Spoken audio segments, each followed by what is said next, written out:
Hi there, welcome to our series of burning questions that you might want to ask your drinker. Yeah. This is actually part 2 of what we talked about, really about a functioning drunk, and that this kind of keeps the denial that I've got a problem at bay, and we're picking up really on interventions and collusion, and not actually telling any more lies about your drinker. But this key point, I believe, is, should I tell his boss now? This question has been asked, and we say in Bottled Up, you need to think this one through more seriously than any other, because this is one that can backfire into an already stressed family situation.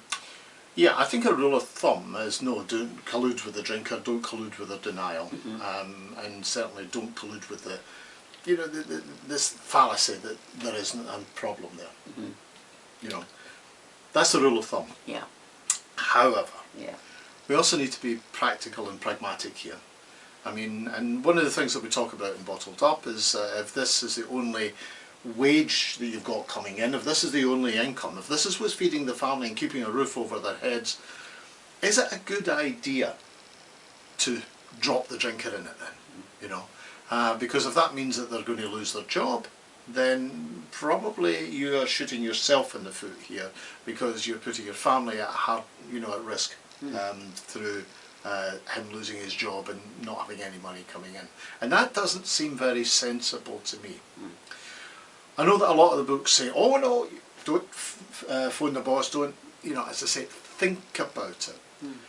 In other situations where maybe it's a friend, then yeah, by all means, don't collude with the drinker, you know, unless it's really going to put you both at, you know, at some kind of disadvantage. Can I ask you another question here? Because then somebody might be watching this who's got a drunken colleague who's regularly drinking at work. They know that.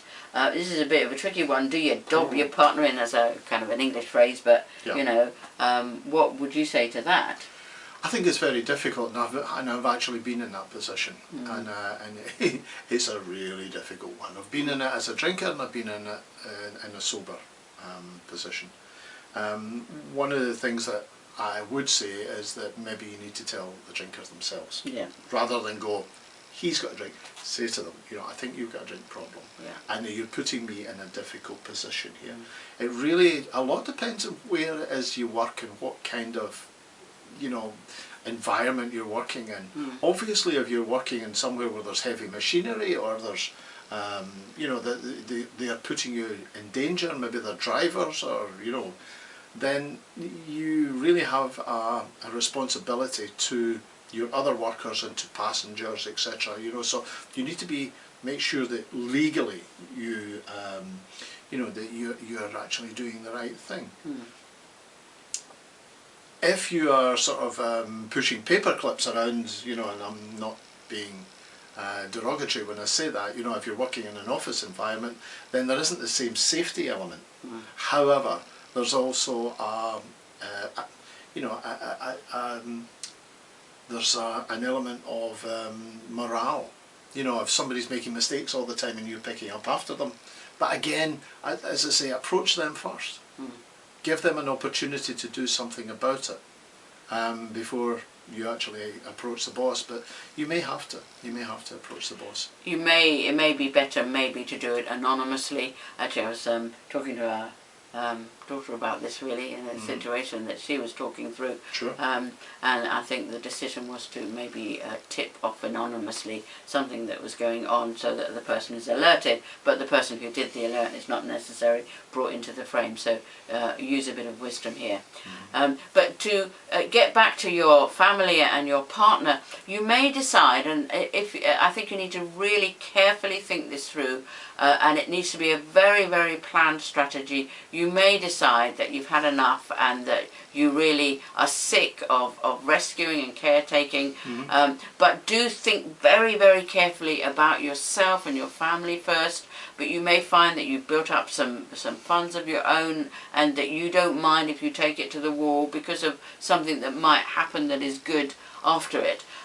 Certainly it wasn't the thing that stopped you from drinking, but it was one of the contributing factors that led you down the path of recovery, wasn't it? That you had a crisis at work. I did have a crisis at work, and as a matter of fact I was working in a psychiatric hospital, and I went into the DTs in the middle of the ward. Working in a psychiatric hospital, I thought I might not be noticed. But when the staff start to look rather odd, then yes, it is. I actually noticed. However, my whole life had fallen apart before that point, you know. So it was maybe the last straw rather than, you know, the first factor, the actual contributing factor. Yeah. So yeah, I think it's a difficult one. When should you say something to other people? I think when you look in Bottled Up, when you look at the programme in Bottled Up and we talk about share and love, then these are things that we talk to, you know, we actually get you to talk to your drinker about. When you're setting down the boundaries about what you will do and what you won't do, you know, whether you will collude or you won't collude. Yeah. And I think that's actually very important. I'm a great believer in approaching the person first and giving them an opportunity, rather than taking that opportunity away. However, if they don't accept that opportunity, then you may be in a position where you can't do anything else. As I say, you know, if you're going to parties or with your drinker and they get drunk all the time and make a fool of themselves, don't feel obliged to pick them up or protect them, or, you know, because particularly if you've told them beforehand. So it's not your responsibility. No. And that's one of the things that we keep bringing to you again and again. It's not your responsibility. It's actually his or hers. So many of these things are discussed in Bottle Up. Do come and join us. There's a very active forum there, and a lot of people in the forum, they will actually spread their situation and get input from people who may have actually come out with some different strategies and solutions. And so you're joining a whole community if you want to. It's also completely anonymous if you just want to come in and just to a certain extent just keep yourself to yourself and just take all the information and the tools and everything that are presented. Many different choices of how you apply the different things that we offer at Bottle Up. So do come and join us. Thanks for listening. Bye. Bye.